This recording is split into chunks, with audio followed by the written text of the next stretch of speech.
अस्सलाम वालेकुम स्टूडेंट्स। देखें, आज हमने एक प्रैक्टिकल का क्वेश्चन करना है मई जून 2014 का। देखें, इससे पहले मैं आपको टाइट्रेशन का क्वेश्चन करा चुका हूं और आपको पता है प्रैक्टिकल में titration, enthalpy changes, thermal decomposition, salt analysis, इन्हीं में से कुछ क्वेश्चन आते हैं। ठीक है, तो टाइट्रेशन हो चुका है, उसका टेबल मैंने आपको बता दिया है, वीडियो अपलोड कर दी है मैंने यूट्यूब पर, वो आप देख सकते हैं।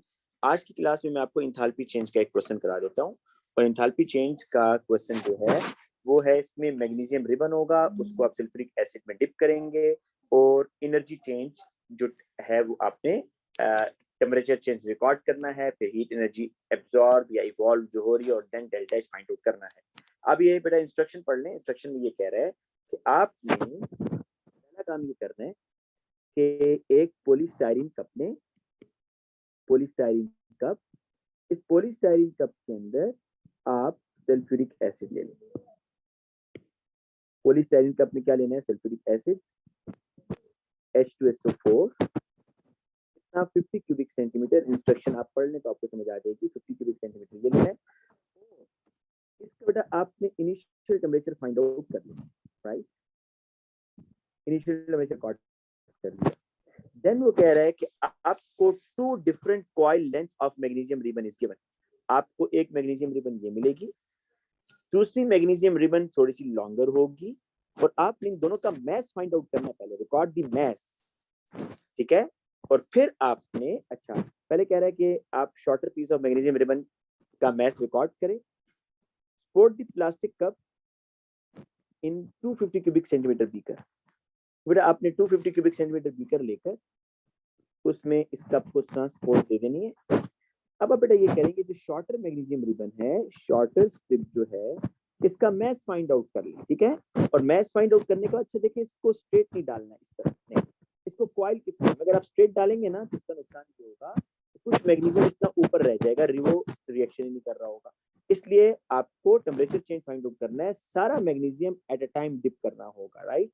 इसलिए आप इस मैग्नीशियम को कॉइल की फॉर्म में ऐसे थोड़ा कॉइल बनाकर फिर आप बेटा इसमें ऐड करें, ऐसे करें, ठीक है जी? तो मैग्नीशियम रिबन बेटा आप इसमें डालेंगे और स्टिर करेंगे। ये मैग्नीशियम रिबन आ गया और फिर आपने बेटा स्टिर कर, ठीक है? स्टिर करने के बाद आप देखेंगे हाईएस्ट टेम्परेचर रिकॉर्ड क्या आ रहा है वो आप नोट कर लेंगे। तुम देखें, आपने टेबल इस तरह बनाना है। ये शॉर्टर पीस ऑफ मैग्नीशियम है, इसका mass of magnesium in grams, unit class में लिखनी है।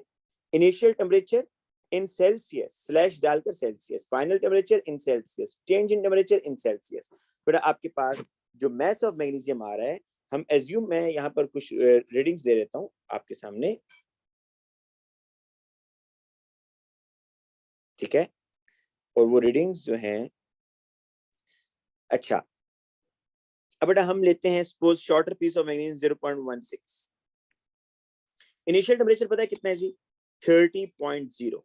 केमिस्ट्री के अंदर आपको जो थर्मोमीटर है वो 0.5 में भी बताना होगा। देखिए मैं क्या कहना चाह रहा हूँ, ये कि आपके पास एक थर्मोमीटर है, इसमें ये है जी सपोज 0, ये 1, ये 2, ये 3, ये 4 डिग्री। तो बेटा अगर इसके दरमियान में आएगा तो आप क्या करेंगे? आप कहेंगे जी ये 2.5 डिग्री है ना? तो इसलिए 1 डेसिमल प्लेस, या इसको इस तरीके से समझ लें कि इस थर्मोमीटर में लीस्ट काउंट कितना है, मिनिमम कितना टेम्परेचर रिकॉर्ड कर सकते हैं? 1 डिग्री।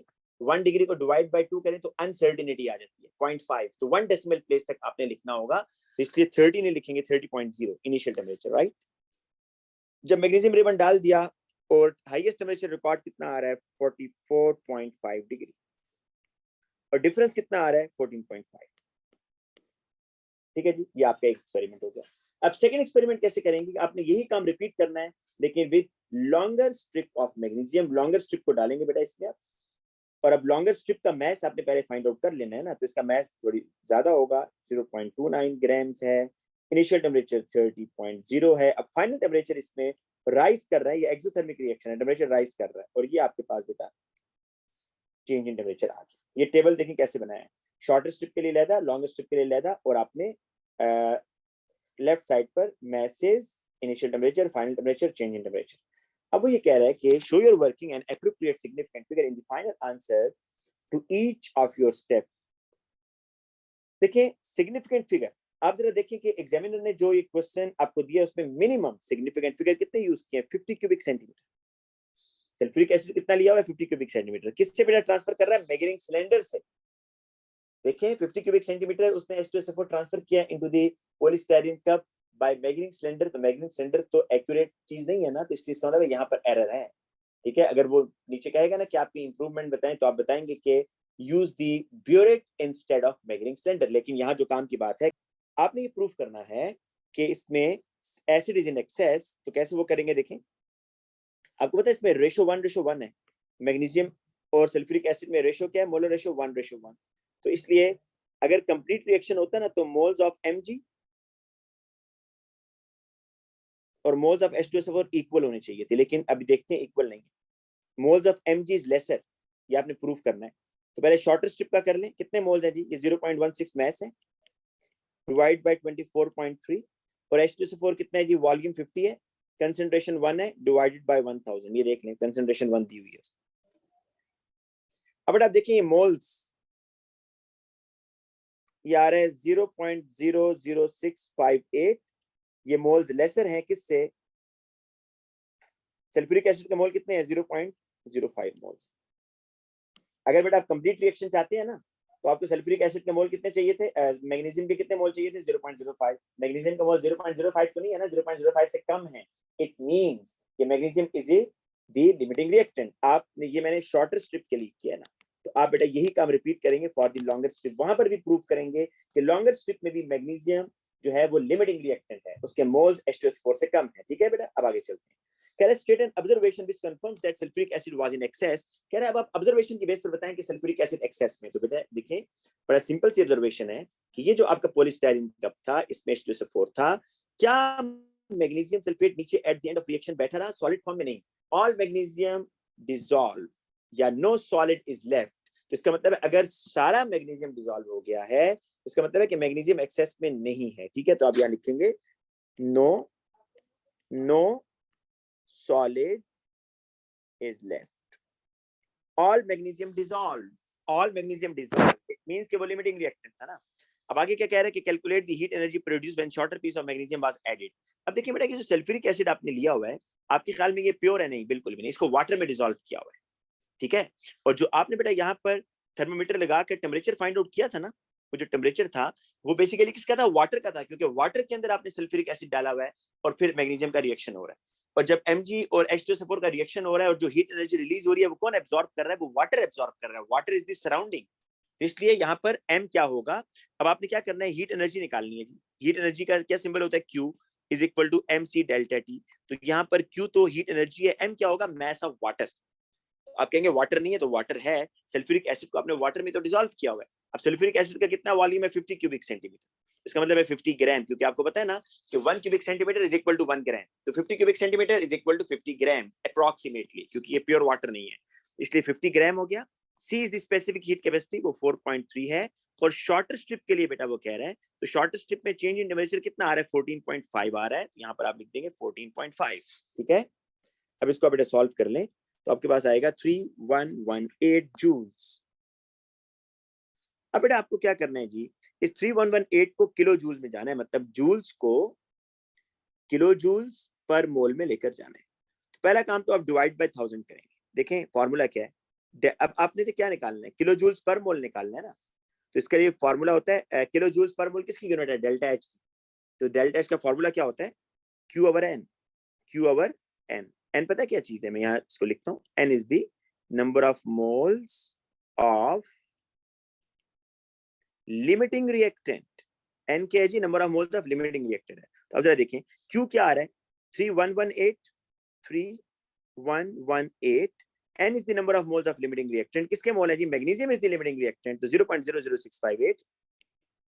क्योंकि देखें सल्फ्यूरिक एसिड तो अनरिएक्टेड रहेगा ना, उसके मोल तो नहीं डालेंगे ना, जो आपका लिमिटिंग रिएक्टेंट है उसके मोल डालेंगे। तो ये आएगा बेटा आपके पास पहले 3118 डिवाइडेड बाय 0.00658, ये आ रहा है देखें 473860 जूल्स पर मोल आ रहा है। अभी किलो जूल्स में जाना है तो डिवाइडेड बाय 1000 कर दो 474। तो ये माइनस में क्यों आ रहा है भाई, माइनस में क्यों लगा रहा हूं, एक्सोथर्मिक रिएक्शन है। कैसे पता चला? देखें, टेम्परेचर राइज जो हो रहा है, टेम्परेचर क्या हो रहा है 30 से 44.5, एक्सोथर्मिक रिएक्शन है, टेम्परेचर राइज हो रहा है। तो इसलिए बेटा ये आपका किलो जूल्स पर मोल। सेम काम आपने करना है for the longer piece of magnesium ribbon. Longer piece के लिए क्या करेंगे बेटा? इसके मोल निकाल लेंगे, ठीक है। अब ये रेशियो मेथड से भी कर सकते थे, मैं चले अगला रेशियो मेथड से करा देता हूँ, ये फॉर्मूला नहीं लगाता, अगला रेशियो मेथड से, हालांकि काम वही करना है। लॉन्गर स्ट्रिप में क्या होगा जी? वही Q is equal to MC delta T। Q is equal to M कितना है भाई? M मैस ऑफ वाटर है ना, तो 50 क्यूबिक सेंटीमीटर H2SO4 था, तो 54.3। Change in temperature longer strip में कितना आ रहा है ये देखें, 24.5 डिग्री, तो ये आ जाएगा 24.5, 50 टाइम्स 4.3 टाइम्स 24.5, 5268।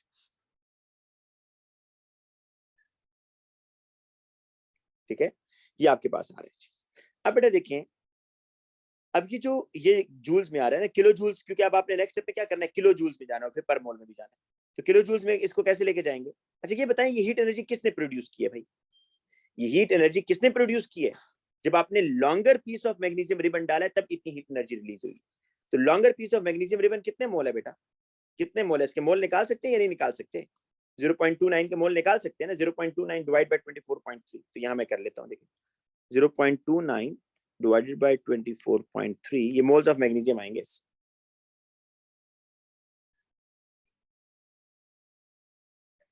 0.29 डिवाइडेड बाय 24.3, ये आ रहा है बेटा 0.0119 मोल्स ऑफ Mg। ये कितनी हीट एनर्जी बेटा रिलीज कर रहे हैं? ये देखें 5268 जूल्स, लेकिन अगर आपने किलो जूल्स में बताना है तो 5.628 किलो जूल्स हो जाएगा। तो एक मोल कितनी करेंगे जी? एक मोल ऑफ Mg कितना करेगा? वो x करेगा, तो यहाँ से x निकाल लें। सेम आपको ऊपर वो जो मैंने ऊपर फॉर्मूला लगाया वो लगाने की जरूरत नहीं पड़ेगी, ठीक है। तो आपके पास आंसर आ जाएगा। आप जरा देखें क्या आ रहा है, 5.268 डिवाइडेड बाय 0.0119, क्या आ रहा है बेटा?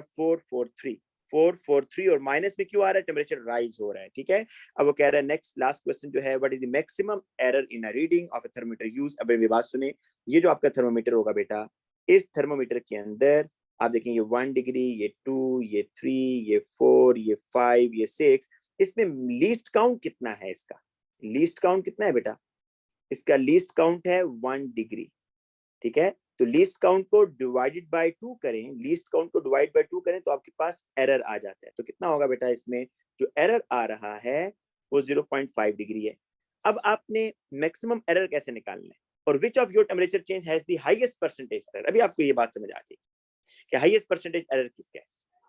जो स्मॉलेस्ट स्ट्रिप होगी ना, जहां टेम्परेचर चेंज कम हुआ है वहां पर एरर ज्यादा होगा, जहां टेम्परेचर चेंज कम हुआ वहां एरर ज्यादा होगा। क्यों? अभी रीजन समझिए। देखिए आपने रीडिंग कितनी दफा ली है बेटा? एक दफा ली है, 2 दफा ली है, इनिशियल और फाइनल, 2 दफा रीडिंग नोट किया ना एक एक्सपेरिमेंट में, एक दफा इनिशियल और एक दफा फाइनल। तो एरर 2 दफा आया, तो 0.5 टाइम्स 2 डिवाइडेड बाय, क्योंकि मैं भी आपको कह रहा हूं कि जो हाईएस्ट परसेंटेज एरर है वो स्मॉलर स्ट्रिप के साथ आएगा। रीजन अभी आपको समझ आ जाएगी। शॉर्टर स्ट्रिप में कितना चेंज इन टेम्परेचर आ रहा है? 14.5, 14.5 into 100। इसको जरा बेटा सॉल्व करें ना आप। 0.5 times 2 divided by 14.5 into 100,